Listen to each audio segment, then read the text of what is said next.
자, 오늘은 제목이 나이가 든다는 것의 의미, 그런 의미로 설교를 준비해 봤습니다. 전도서 12장 1절부터 7절까지 본문으로 잡아서 준비를 했어요. 전도서 12장 1절로 7절까지입니다.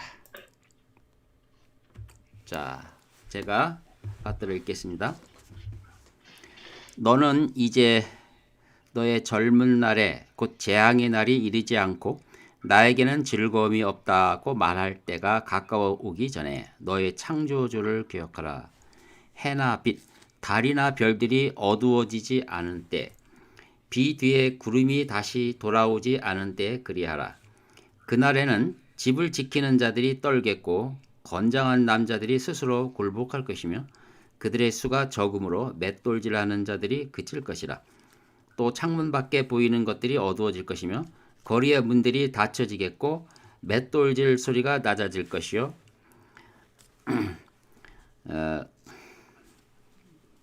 맷돌질하는 자들이 그칠 것이라. 또 창문 밖에 보이는 것들이 어두워질 것이며 제가 죄송하게 잘못 읽었습니다.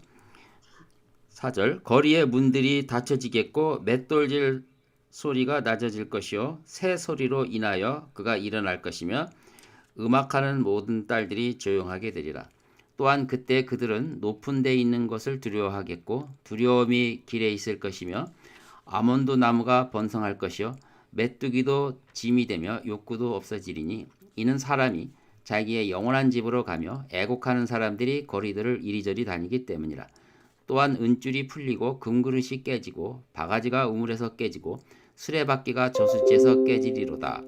그때 흙은 예전에 있던 대로 땅으로 돌아가고 영은 그것을 주셨던 하나님께 돌아가리라. 아멘. 자, 나이가 든다는 것의 의미를 성경적으로 살펴봤습니다. 오늘날 전 세계적인 추세 중에 하나로서 노년층이 급증하고 있죠. 한국의 경우는 작년 한 해만 해도 65세 이상 고령 인구가 15.7%로 나왔습니다. 그러니까 6명 중에 1명 정도나 될까요? 그리고 5년 후에는 지금부터 4년 후에는 5명 중에 1명, 그리고 2060년에는 무려 44%가 노년층, 즉 65세 이상이라는 겁니다. 그러니까 급증하는 거죠. 그래서 여러 가지로 사회를 관리하는 분들이 준비들을 하고 있는데 오늘은 개개인이 한 인생으로서 인생의 후반기를 접어들면서 갖춰야 할 자세들을 살피려고 합니다. 유대인 작가 아브라함 헤셀이라는 분은 이렇게 말을 했습니다. 나의 삶은 패배가 아니라 성공이며 형벌이 아니라 특권이다. 마치 대학에서 최고 학년이 되는 것처럼 인생의 완성을 이룬다는 기대를 품고 노년을 맞이해야 한다. 노년은 가능성이 풍부한 인격 형성기이다. 이 시기에는 인생의 어리석음을 버리고 자기 기만을 간파하고 이해심과 공감 능력이 깊어지고 정직함의 지평이 넓어지며 또 공정성에 대한 감각이 한층 성숙하기 때문이다. 이렇게 말을 했습니다. 오늘 본문 1절은 마치 젊은이에게 향하는 말씀이지만 곧 노년의 삶을 비유로 말씀하시는 것입니다. 1절에 보니까 너는 이제 너의 젊은 날 곧 재앙의 날이 이르지 않고 재앙의 날로 비유를 한 거죠. 노년을. 나에게는 즐거움이 없다고 말하는 해. 이렇게 비유한 것입니다. 사람이 태어나면 한 독립적 자아로서 이제 청년기가 시작이 됩니다. 유소년기는 독립적 자아라고 말할 수는 없겠죠. 부모의 보호 아래에 있기 때문에. 그래서 비로소 인간은 청년기로부터 시작이 됩니다. 자유인으로서 또 책임지는 존재로서 시작이 되는 거죠. 그리고 중년기를 거쳐 노년기에 접어들게 되는데 저는 이제 노년에 대한 설교를 준비했지만 50대 이후는 참으로 절실한 메시지일 것이고 또한 청년들도 본문이 의도하는 바 미리감치 청년에게 이 전도서는 얘기하는 거죠. 그러니까 노인의 모습을 이제 보면서 결국 청년 때부터 죽음을 전제로 한 삶을 살라는 뜻입니다. 그래서 오늘 설교는 모두에게 해당이 됩니다. 자, 나이가 든다는 것은 무슨 뜻일까요? 그것은 첫째, 신체적 기능이 저하되고 총명이 사라집니다. 민첩성 또한 떨어지는 시기입니다. 그래서 이 시기에는 많은 일들을 벌리지 말고 단순화시키고 죽음을 대비하는 삶을 살라고 권면합니다. 오늘 본문 주신 말씀 중에서 2절부터 5절까지는 결국 바로 나이 든 인생의 모습을 비유로 말씀하신 것이죠. 해나 빛, 달이나 별들이 어두워지지 않을 때, 비 뒤에 구름이 다시 오지 않을 때, 그러니까 뒤집어 얘기하면 해와 빛과 달이 어두워질 때, 눈도 침침하고 총명도 사라지고, 비 뒤에 구름이 다시 돌아오지 않을 때, 인생의 낙도 사라지고, 정욕과 성욕도 사라지고 이런 뜻입니다. 그날에는 집을 지키는 자들이 떨겠고 건장한 남자들이 스스로 굴복할 것이며 그들의 수가 적음으로 맷돌질하는 자들이 그칠 것이라. 또 장문 밖에 보이는 것들이 어두워질 것이며 젊을 때보다는 활동력이 떨어지죠. 점점 조용하게 과거를 되돌아보는 시간을 가질 수밖에 없습니다.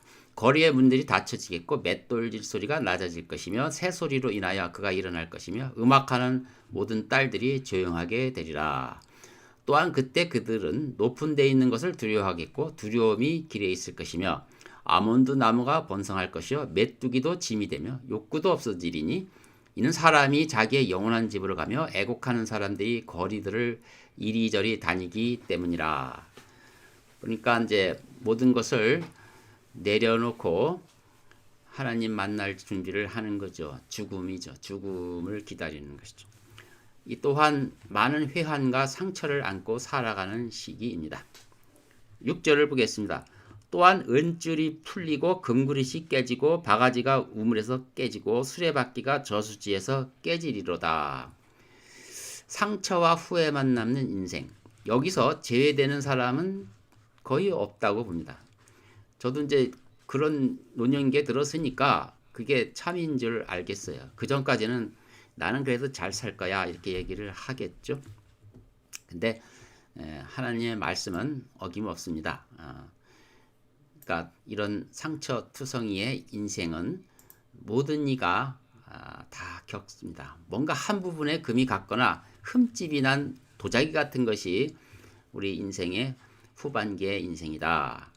그러나 그것은 겉보기 일생일 뿐이고 성경은 사람은 저마다 고귀한 가치를 가지고 하나님을 만난다는 결론을 냅니다. 하나님, 죽음으로 끝나는 허무주의가 아니고 하나님을 만나는 것이다. 거기는 뭐 하나님을 만나 심판하고 뭐 할 것이다. 이런 부정적인 의미를 성경은 결코 말하려고 하는 게 아닙니다.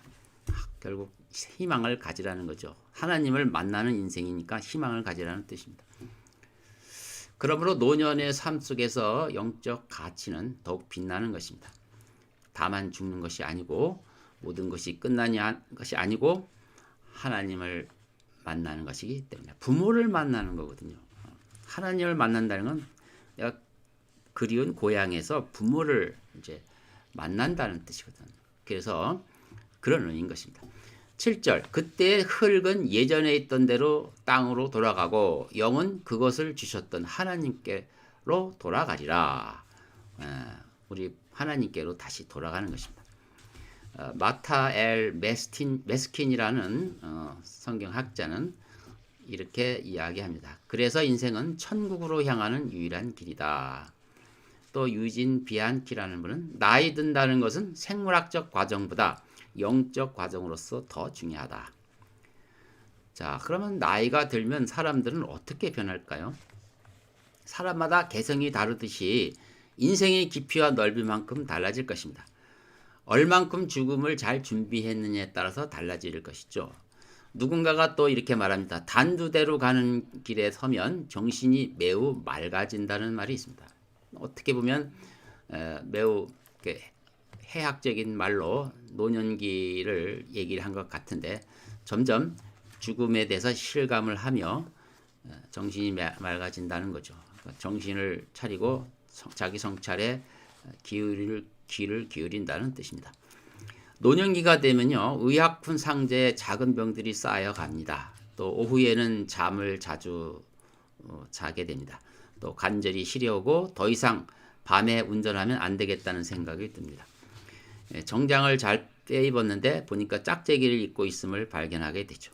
또 신발장에 갈색 구두와 검정색 구두가 나란히 놓여 있는 것을 또 문득 발견하기도 합니다.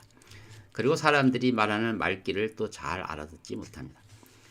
뿐만 아니라 나이 든 이는 또 젊은이의 문화에 도전도 받습니다. 급격한 기술 발전은 노인을 또 소외시키게 되죠.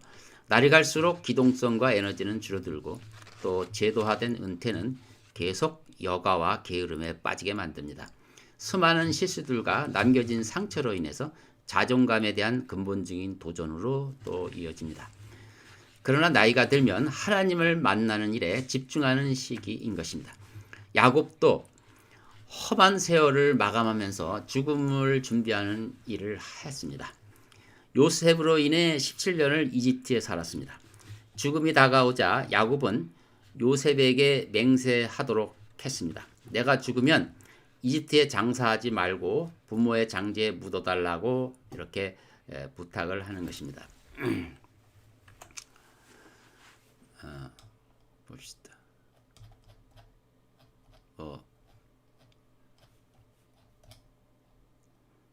자, 창세기 48장에 보시면 이제 요셉이 죽을 때가 됐죠. 네 아버지가 아프시다. 그래서 요셉은 두 아들 므낫세와 에프라임을 데리고 아버지를 찾아갑니다.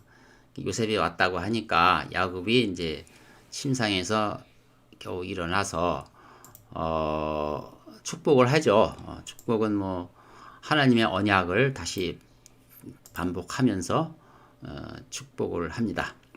보라, 내가 너를 다산하고 번성케 하여 내게서 많은 백성을 이루게 하고 이 땅을 내 뒤에 씨에게 주어 영원한 소유가 되게 하리라. 아브라함에게 하신 약속을 야곱이 그 요셉에게 또 그 후손에게 또 복을 빕니다. 그런데 여기 이제 5절에 보니까 또 너의 두 아들 에프라임과 므낫세는 내 것이다. 이렇게 얘기합니다. 손주를 이제 봤는데 그것을 이제 그러니까 자기 아들로 삼은 거죠. 자, 이렇게 해서 입양 뜻밖의 이제 요셉은 기대하지 않았는데 입양이 이루어지는 것입니다. 즉 말해서 물론 요셉의 아들이니까 손주니까 뭐 그런데 그게 그런 의미가 아니고 이제 야곱의 형제들 요셉을 포함해서 11형제들이 갖게 되는 지위를 그 손주에게 똑같이 주는 거예요. 그래서 야곱의 아들이 되는 거죠. 영적으로 야곱의 아들이 되어서 야곱의 아들을 축복한 그 축복을 손주인 에브라임과 므낫세도 동시에 받도록 이렇게 한 거예요. 그래서 성경에 보면 그 야곱이 무릎 사이에 에브라임을 두었다 이렇게 기록이 됐는데 이것은 고대 사회에서는 공식적으로 입양할 때 취하는 자세입니다. 그래서 요셉은 관례대로 장남 므낫세를 야곱의 오른쪽에 서게 하고 그 다음에 에프라임은 왼쪽에 서게 했는데 축복 기도를 하려면 이제 팔을 얹고 기도하는데 이 야곱이 팔을 엇갈려서 기도하는 것입니다. 요새는 너무나 당황했죠. 화가 났어요. 끝까지 그러니까 그래서 억지로 이제 바로 잡으려고 애쓰는데 그때 야곱은 이렇게 얘기합니다. 나도 알고 하는 것이다 라고 말합니다. 자, 19절에 그의 아비가 거절하며 말하기를 나도 안다 내 아들아 나도 안다. 그도 역시 한 백성이 될 것이며 그도 역시 크게 될 것이라. 그러나 진실로 그의 아우가 그보다 더 크게 되고 그의 씨가 수많은 민족들을 이룰 것이다. 그러니까 총명이 흐려져서 그런 게 아니고 그건 의도적으로 야곱이 그렇게 했다는 뜻입니다. 야곱이 무엇을 안다고 했을까요? 그는 평생을 살면서 하나님의 뜻은 인간이 생각하는 대로 또는 관습대로 사람들이 정해지는 대로 진행되지 않는다는 것을 알았습니다. 관습에 얽매이지 않는 하나님의 계획을 그는 삶을 통해서 알았던 것입니다. 이것은 놀라운 새로운 하나님 안에서 사는 사람으로서 경험한 놀라운 진리인데 이것은 결국 어디로 이어지느냐면 경건치 않은 자를 위해서 죽으신 예수 그리스도를 통해서 얻어지는 새로운 언약, 즉 복음의 삶까지 그 의미가 미치는 것입니다. 관습에 따르면 경건치 않은 자는 심판받아 마땅하겠지만 하나님의 은혜는 그들을 용서하고 축복하는 원대한 뜻을 내포하고 있죠. 야곱은 거기까지 바라보지는 모르지만 하나님으로부터 그러한 은혜가라는 것이 무엇인지를 아는 것입니다. 그 본문 48장 7절에 보면 거기 라헬이 등장합니다. 그 문맥에서는 라헬이 등장할 문맥은 아닌데 이렇게 얘기해. 라헬이 나를 따르는 도중 가나안 땅에서 죽었다. 이렇게 라헬이 베냐민을 낳다가 죽었어요. 근데 성경에는 야곱은 라헬을 사랑했습니다. 사랑했는데 그 아들을 레아처럼 자기도 많이 낳아서 자기 지위를 높이려고 무척 애를 쓰다가 이제 요셉은 뭐 낳고 그다음에 베냐민까지 낳는데 낳다가 죽었어요. 그 야곱이 얼마나 슬펐겠습니까? 그 마음이 얼마나 찢어졌겠습니까? 늘 그런 마음을 일종의 죄책감이죠. 마음을 갖고 있다가 그래서 그런지 유독 그 라헬이 낳은 아들 요셉과 베냐민에 대해서 다른 형제들이 시기할 만큼 그렇게 큰 편애를 했다 할까요? 편애를 했던 겁니다.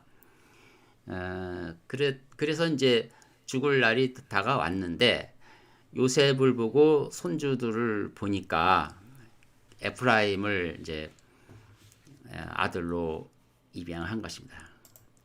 그녀가 못다한 소원을 이루게 하려는 행위로 보이는 것입니다. 결국 야곱은 죽음을 준비하고 있는 것입니다. 하나님의 은혜를 사는 한 인생으로서 평생을 걸쳐 그가 겪은 일들이 무엇입니까? 그는 리브카의 눈물을 보았습니다. 또 에서와의 갈등 속에서 가족의 불화를 받고 또 화해도 했고 그 다음에 라반 삼촌 집에 가서의 그 중노동과 이런 것을 통해서도 무엇을 봤습니까? 하나님의 은혜의 사랑을 본 거죠. 자식을 낳지 않아도 사랑하는 것과 사랑하지 않아도 자식을 낳는 것을 통해서 즉 라헬과 레아를 통해서 그 중간에 껴서 거기서 이루어지는 인생의 드라마를 경험한 것이죠. 또 그 라헬이 일찍 죽음을 맞이했을 때 느끼는 그 상실감 이런 것들 또 길 위에서 순례길을 가는 것 이집트까지 그 노고를 끌고 이사를 와야 하는 그의 인생 이런 것들이 전부 하나님의 사랑 안에 있다는 것을 알았던 것입니다. 그는 값없이 주시는 하나님을 알게 되었고 그 사랑을 절실히 느꼈습니다. 죽음은 그래서 삶을 하나님께 집중하게 합니다. 야곱이 이제 죽음을 앞두고 이제 모든 것을 정리하는 과정, 즉 죽음을 준비하는 과정을 말해주고 있습니다. 그래서 우리도 나이는 반드시 들 것인데 이렇게 자신을 돌아보며 죽음을 준비하는 존재임을 성경은 말씀하고 있습니다. 나이가 들면 주의할 것을 한 가지 더 말씀드리는데 다른 곳에서 말합니다. 신명기 8장에 11절을 보겠습니다. 신명기 8장.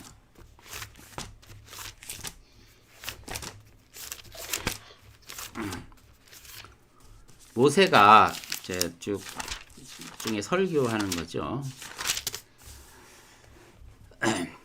여기 11절에 보시면 오늘 내게 명령하는 주의 계명들과 명령들과 규례들을 지키지 않으므로 주 너의 하나님을 잊지 않도록 주의하라. 그러니까 젊을 때 가진 하나님에 대한 신뢰를 잃어버리지 말라는 것입니다. 이제 인생의 여정을 쭉 통과한 후 과거를 돌아보는 거죠. 이스라엘 민족의 입장에서 가나안 땅에 들어가기 직전에 그 광야 생활을 한 이후의 모습이죠. 근데 이 이스라엘 민족 각자는 지난 여정을 어떤 시각으로 보는가가 중요합니다. 자칫 자신의 공로로 돌릴 수가 있는 것이 우리 인생의 후반기를 맞이하는 우리 모두에게도 같은 문제인데 자신의 공로로 돌릴 수가 있습니다. 12절 이는 내가 먹고 배부르고 또 아름다운 짓을 짓고 그 안에 거하며 내 소떼와 양떼가 번성하고 내 은과 금이 증식되고 내가 가진 모든 것이 번성하면 내 마음이 교만하여져서 종의 집 이집트에서 너를 인도해 내신 주 너의 하나님을 내가 잊어버릴까 함이라.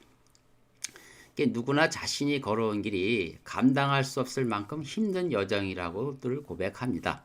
그것은 과장이 아니고요. 또한 사실입니다.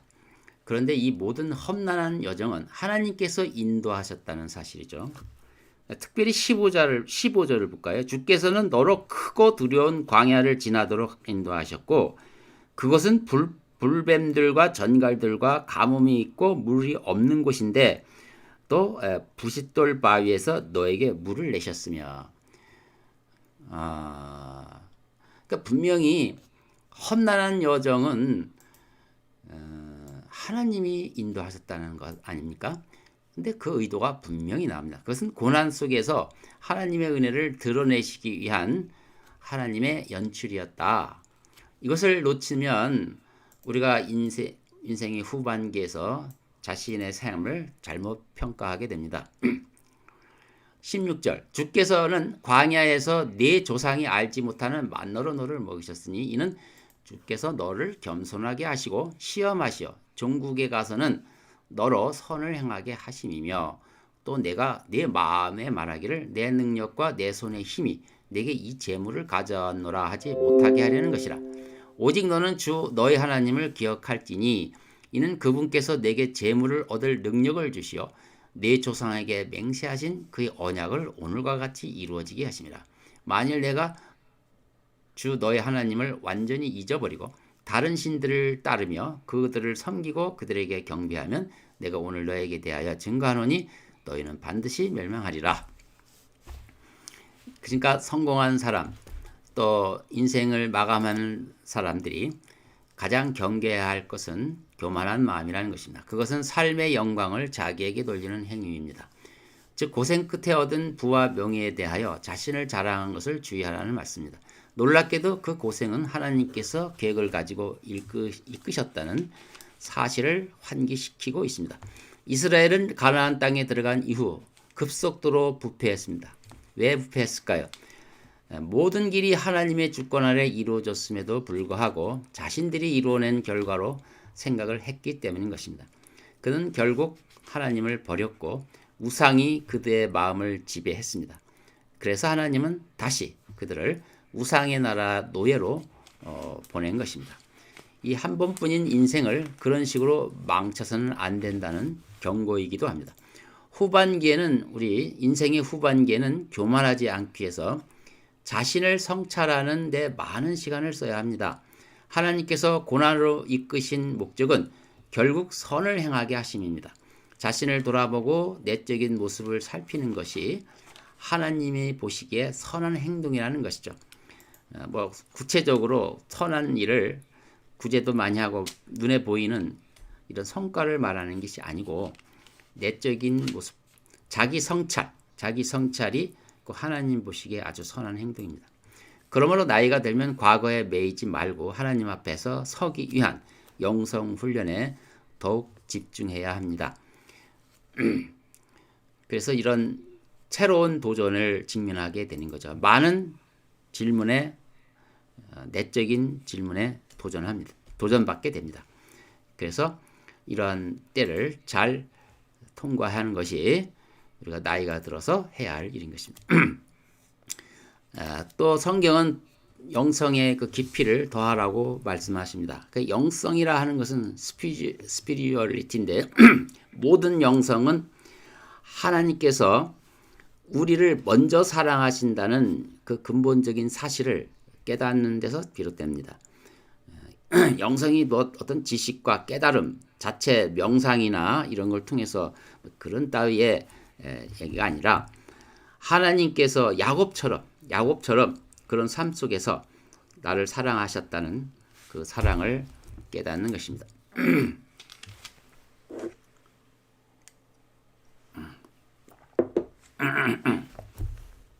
이 영성의 길은 이념적이 아니고 매우 현실적이고 구체적이지만 절대 끝나지 않은 과정입니다. 이 과정을 통해서 우리는 하나님의 창조계획과 일치되게 됩니다.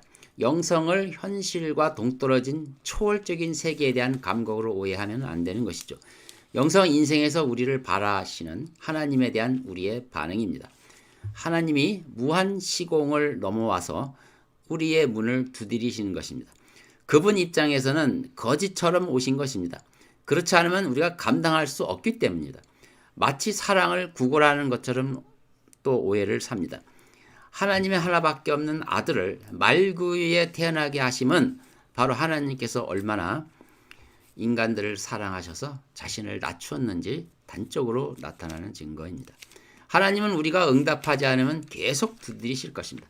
우리의 귀와 마음은 너무나 냉랭해서 그분의 노크 소리를 듣지 못하는 것뿐이고 계속 매일매일 우리 마음의 문을 두드립니다. 그래서 우리와 관계를 맺고 싶어 하십니다. 요즘의 현대인들은 그 의식 속에는 이렇게 되면 100세까지는 너끈히 살 수 있다는 기대감으로 충만합니다. 나이가 들면 죽음을 맞이하는 데 시간을 아껴야 함에도 불구하고 불멸영생을 사실상 꿈꾸고 있는 것입니다. 노아시대 때는 사실 사람들이 900세까지 살았어요. 그 꿈을 실현시키려고 지금 광분하고 있는 것입니다. 영원한 청춘 유지, 젊음 회복, 생물학적 노화의 지연, 육체 불멸 이런 것들이 21세기 소위 치료 문화의 아젠다입니다. 결코 이것은 빈말이 아닙니다. 요즘 메디컬 배드라는 말을 혹시 들은 적이 있으신지 모르겠습니다. 모든 신체는 각기 생체 리듬, 즉 파동을 일으킨다고 합니다. 그 파동 현상을 이용한 치료기로 알려진 이 고도의 의료 기술인데 이거 하나만 있으면 모든 암은 다 해결이 되고 잔질병도 다 한꺼번에 해결된다는 이야기입니다. 이것은 꿈 같은 얘기가 아니라 실제로 기대를 하고 있는 분도 있어요. 현재는 돈 많은 세력가들이 점유하고 있지만 그러나 그 기술이 대중화된다는 얘기가 흘러나오는 것입니다. 이것은 한편 기쁜 소식 같지만 다른 한편 중요한 노년에 죽음을 대비해야 할 우리 노년이 그런 것을 게으르게 하는 또 고도의 사탄의 전술일 수도 있습니다. 영원한 삶을 갈망하는 그리스 영웅 티토누스는 신들에게 불멸을 요구했습니다. 신들은 그의 소원을 들어줬습니다. 하지만 티토누스는 영원한 젊음도 같이 요구했다는 것을 깜빡 잊었어요. 그는 영원히 사라지지 않는 악몽 같은 소용돌이 속에서 나이만 들고 노쇠해져 갔습니다. 그래서 우리 과연 현대인들이 망상이 해결하지 못하는 자신의 우울증, 자기 애성 성격 장애와 같은 치료불능의 각종 정신질환을 미해결한 채로 과연 육체적 생명 연장을 실현한다면 우리도 티도누스의 재앙을 맞이하지 않을까 아주 우려가 됩니다. 우리는 그래서 사도 바울의 체험적 신앙을 통해 깊은 영성으로 가는 길을 배워야 합니다. 인생 후반기에는 자신을 성찰하면서 내면의 성장을 풍성하게 할 기회인 것입니다. 누구나 인생 전반부는 글을 쓰는 것이고 인생 후반부는 글의 주석을 다는 것입니다.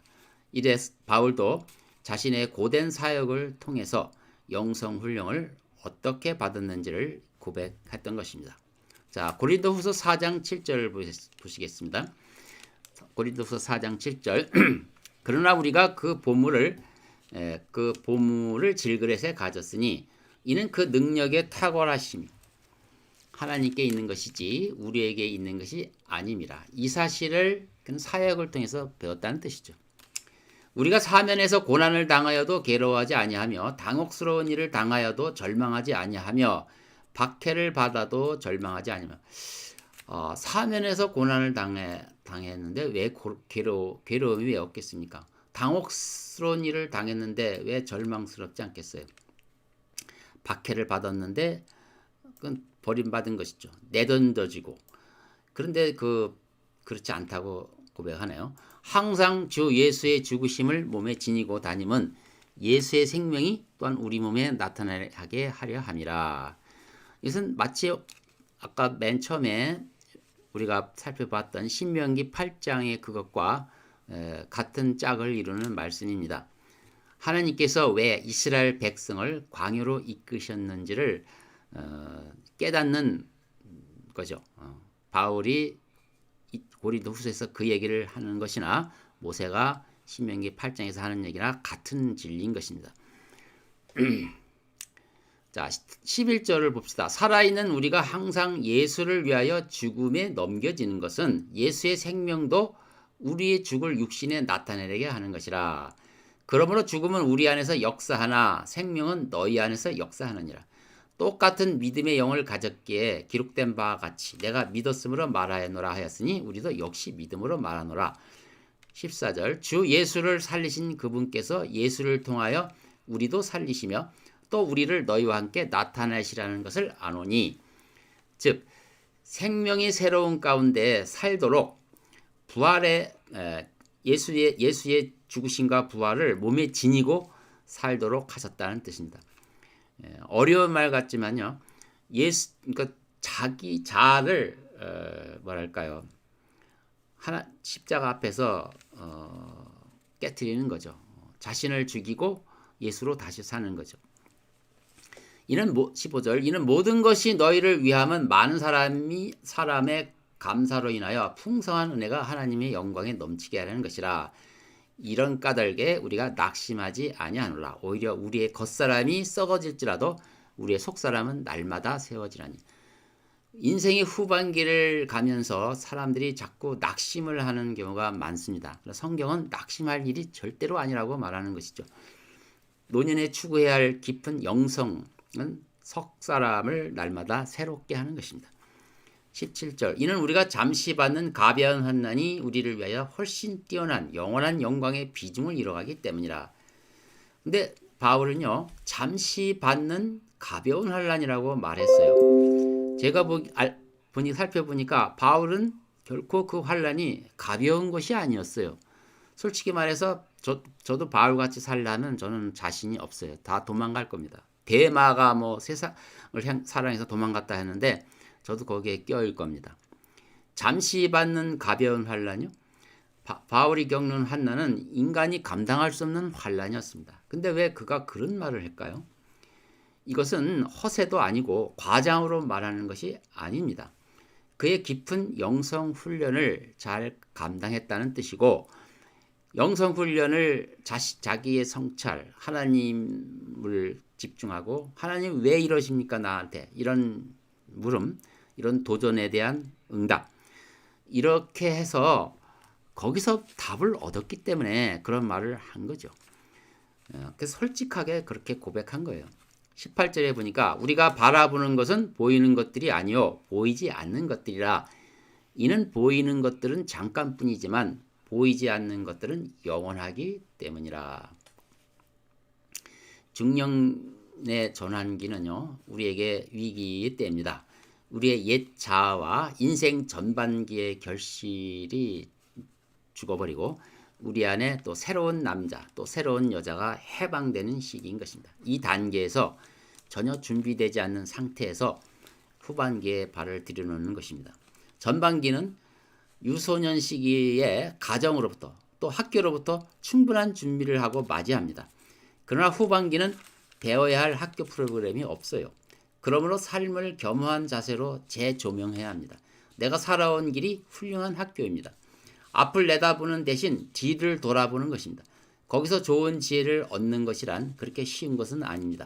그러나 그것은 깊은 단계로 나가는 자비로운 단계임을 알아야 하겠습니다. 야곱이 그렇게 자기 인생을 그렇게 해석했듯이요. 때가 되면 여러분의 가슴 속에 성스러운 음성이 울려 퍼지면서 옛 기반이 흔들리게 될 것입니다. 그리고 그 음성은 우리에게 가장 깊은 문제를 직면하도록 이끌 것입니다. 필요하면 하나님께서는 우리를 혼돈의 솥에 빠뜨릴 수 있습니다. 그릇된 것들을 인생 밖으로 흘려버리기 위해서 우리는 혼돈 속에서 서 있어야만 하는 것입니다. 부모가 저희 부모가 나이 들었을 때 저는 특별히 잘 해주지 못했습니다. 그런데 성경 요절을 큼직한 글자로 써서 책자를 만들어 드린 적이 있습니다. 거의 기대하지는 않았습니다. 그러나 내가 마땅히 해야만 될 것 같다 해서 했는데 그 길이 어떤 역할을 하는지는 저를 잘 모르겠습니다. 한 번도 소감을 여쭤보지 않았기 때문입니다. 그러나 이제 보니까 두 분이 좀 딱딱하고 재미없어 할 것 같은데 감사하게도 그 모든 내가 준 글에 관심을 보였다는 사실입니다. 그래서 이 노인이라고 무시하면 안 되는구나. 뭐 노인네들이 뭐 어떻게 그런 거 하겠는가, 뭐 이런 식으로 하면 안 되는구나. 결국 황혼기에 접어들면 누구나 사람들은 자기를 돌아보는 성찰의 시기를 갖는 거구나. 그러니까 인간은 처음부터 저열하고 저급한 존재가 아니라 고상한 존재라는 것을 전제할 때 그런 기대를 우리는 충분히 할 수가 있는 것입니다. 죽은 나사로에게 아무도 생명을 불어넣을 수는 없습니다. 그러나 예수님이 무덤에 가서 외칠 수 있도록 돌문을 여는 것은 할 수 있는 겁니다. 여러분은 하나님 자녀로서 내가 누구인지 성찰하는 시간을 자주 갖고 계신지 묻고 싶습니다. 노년이 되면 더욱 그렇게 해야 합니다. 나이가 들수록 성찰하는 자는 결국 모든 주위 사람들로부터 사랑받는 존재라는 것을 깨닫게 될 것입니다. 그리고 그 누구보다도 하나님으로부터 사랑받는 존재라는 것을 깨닫게 될 것입니다. 바울은 사역을 통해서 자신의 한계와 싸웠습니다. 우리는 어떤 것을 통해서 자신의 한계와 싸우도록 인도하실지는 몰라요. 그렇지만 우리도 동일한 과정을 겪을 것입니다. 그러나 그 광야의 길을 가게 하신 것 하나님이심을 우리는 인정해야 합니다. 영성훈련의 과정이라고 보아야 합니다. 인생 후반에 들어설수록 우리는 허리띠를 바짝 조이며 이제 마지막 스퍼트를 멋지게 장식해야 할 때가 된 것입니다. 아이들이 모이면 어른 노릇을 하죠. 소꿉놀이를 하죠. 어른들이 모이면 무엇을 할까요? 자연스러운 모습이죠. 얼마나 귀엽습니까? 그러면 어른들이 모이면 어떻게 해야 될까요? 하나님 흉내내는 놀이를 하는 것입니다. 하나님 흉내내는 놀이. 즉 우리가 하나님 뜻대로 살려고 아둥바둥 하는 모습, 이것이 아이들이 소꿉장난하는 것처럼 하나님은 보이실 것입니다. 근데 그것이 바로 하나님의 창조의 목적인 것입니다. 자, 우리는 이제 마무리를 하겠습니다. 나이 든다는 것은 결코 상실이 아니며 퇴보가 아닙니다. 좀 더 온전한 인간으로 변화하고 점점 더 깊어지는 시기입니다. 그러므로 우리를 사랑하시고 우리를 인간답게 만들고자 하시는 하나님과 무엇보다도 긴밀한 협력을 해야 할 것입니다. 자, 현실적으로 나이가 든다는 것은 어떻게 보면 하나의 유일한 보물만 남기고 나머지는 전부 정리하는 과정이라 할 수 있어요. 그 보물이 뭐겠어요? 내 안에 계신 그리스도 한 분뿐이죠. 우리가 그분을 통해 맺는 그분과의 깊은 관계. 그래서 바울이 고린도 후서 4장에서 그렇게 수레한 것입니다. 우리 모두도 이와 같은 길을 갈 수 있도록 우리가 서로 격려하고 기도하시기 바랍니다. 이상으로 설교를 마치겠습니다. 기도하겠습니다. 하나님 아버지 참으로 감사합니다. 우리는 이 세상을 영원히 살 것 같지만 곧 하나님을 만나야 합니다. 우리가 이제 인생 후반기를 접어드는 성도들이 많이 있습니다. 오늘 설교를 통해서 제 자신을 돌아보는 일에 더욱 집중할 수 있도록 지혜를 주시고 그것이야말로 가장 멋진 재미난 그리고 신나는 일임을 깨달아 알아서 더욱 활기찬 비록 노인이지만 젊은이들에게 본이 되는 모습을 보일 수 있도록 인도해 주시옵소서. 이런 고요한 마음으로 우리에게 맡겨주신 소명을 묵묵히 실천해 나가는 우리 모두가 되게 해 주옵소서. 예수 그리스도 이름으로 기도합니다. 아멘. 네. 치겠습니다. 수고하셨습니다. 아, 예, 감사합니다. 고맙습니다. 자, 교제 좀 하세요.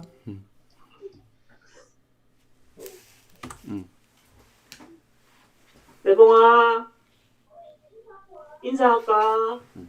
아기. 이근날 집사님은 뭐 일 요새 잘 다니세요? 네, 일이 많아졌어요. 일이 다시 많아졌네? 네. 아이고 또 힘들다. 세금도 늦어지고 일도 많아졌습니다.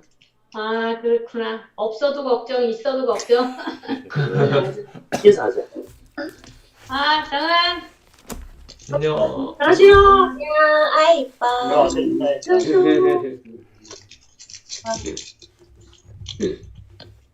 주한이 오빠 해봐. 정은이하고 인사해봐. 정은아 안녕 해봐. 안녕해봐. 쟤는 5살이. 오빠 해봐요. 오빠잖아. 1살 오빠야. 네, 인사해. 오빠죠.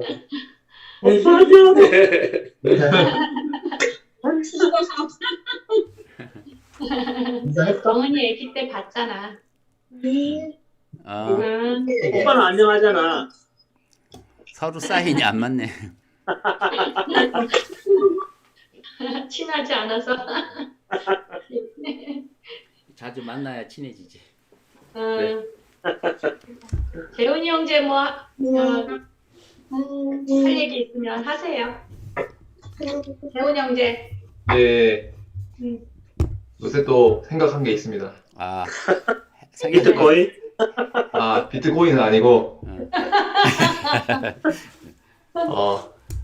이제 사회생활 하면서 이제 일하는 시간을 많이 갖지 않습니까? 예. 근데 성경에서도 자주 봤지만은, 일을 하는 게 중요하긴 하지만은, 또 일에 너무 몰두하게 되면은 뭔가 삶의 균형을 잃게 된다는 것을 최근에 좀 경험을 하면서 그 일과 신앙의 균형에 대해서 고민을 좀 해봤습니다. 아 그래. 고민이네. 대단하네. 아니 미친 듯이 일을 해야 될 텐데 성숙한 생각을 하셨네요. 균형 있는 삶이 힘들어. 맞아요. 주한이가 티라노사우루스를 보여주네 형제들한테. 아이 못 살겠어. 맨날 공룡 가지고 저래. 그래서 어떻게 결론을 내렸어요?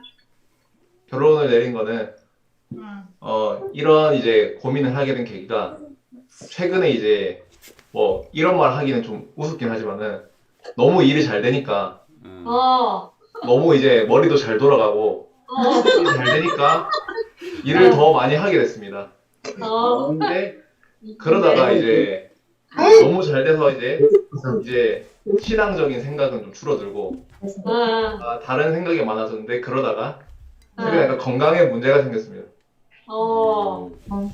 예, 뭐 약간 건강에 문제가 생겨서 다시 되돌아봤을 때 이게 역시 내가 잘나서 잘난 게 아니라 은혜가 있어서 잘 풀렸던 거지. 아멘. 자만하니까 바로 이제 깨달음을 주시는구나. 대단해. 아멘. 그런 걸 느꼈습니다. 대단해. 네, 훌륭하십니다. 하나님 우리가 감사드립니다, 형제님. 우리가 그 간증에 다들 은혜를 받네. 다시 감사합니다. 네. 그래서 예, 이게 바로 욕심을 우리가 줄이고 살아갈 무슨 살고 게 있습니다. 길이죠? 그게 네. 답이에요. 그게 답. 정답? 잠깐만 네. 더 들어봅시다. 네. 예, 그래서 이제 그 일에 대한 것도 결국에 뭔가 저를 드러내고자 하는 그 무의식적인 욕심이 많이 작용한 것 같아서 그런 거를 좀 줄이고 그냥 제가 해야 될 몫만 열심히 하자. 맞아. 나머지에 대해서는 그냥 내려놓자라는 그런 마음을 품었습니다.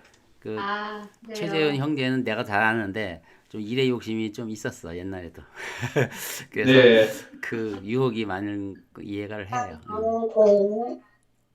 하나님께서 기뻐하시겠네요, 형제님. 예, 그러셨으면 좋겠습니다.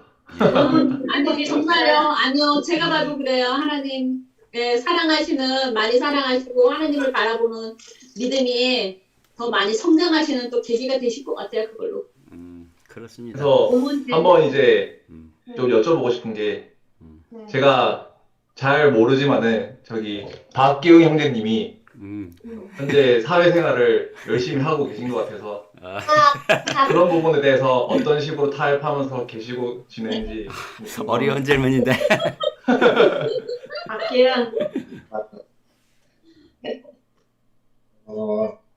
이제 저도 균형 잡는 걸 잘 못해서 일에 빠지면은 일을 정말 열심히 하고 재밌게 했었는데요.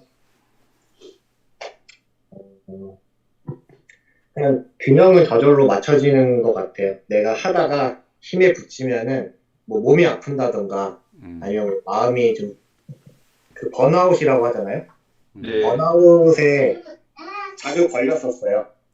그러면은 그러니까 이제 의식적으로가 아니라 어쩔 수 없이 일을 좀 줄이고 취미 활동이나 다른 부분에 좀 신경을 써서 그냥 저절로 그렇게 맞춰줬던 것 같아요. 하나님의 은혜예요. 네, 하나님께서 이렇게 잡아주시는 것 같아요. 결론은? 그냥 열심히 그냥 지금 하는 것처럼 열심히 잘 하시면 될 것 같아요. 우리 최재현 형제 기대가 되네. 대전에서 좋은 열매를 맺기 바랍니다. 네, 몸은 좀 회복됐어요? 예, 다시 이제 좀 회복하고 있습니다. 운동도 원래 잘 하잖아요. 네, 다시 이제 운동도 하고 균형을 잡으려고 노력하고 있습니다. 좋아요. 먹는 것도 건강 챙겨서 드세요. 네, 알겠습니다. 네. 오늘도 풍성한 얘기들을 많이 오갔네요. 또 다른 형제들 하실 말씀 있으세요? 그럼 그 5월 2일 날 예. 에이펙 공원이면 뭐 어디 동백섬 말씀이신가요? 아니, 에이펙 여기 나루공원. 수영가? 나루공원. 나루공원. 수영가 나루공원. 예. 네. 신세계백화점 옆에. 네네. 신세계백화점 바로 앞이죠. 돗자리 각자 챙겨 오셔서 4명씩 앉아야 돼요. 네, 알겠습니다. 네. 예. 구체적인 계획은 또 연락드릴게요. 네. 네. 네. 자, 또 다른 얘기는 없으십니까? 그러면 재촉하는 것 같아서 뭐 충분히 얘기하세요. 충분히. 네, 다들 식사 맛있게 하십시오. 네, 식사 맛있게 하십시오. 예, 그러면 나중에 또 네. 봐요. 안녕히 계세요. 네. 예, 네, 수고하세요. 네. 바이바이.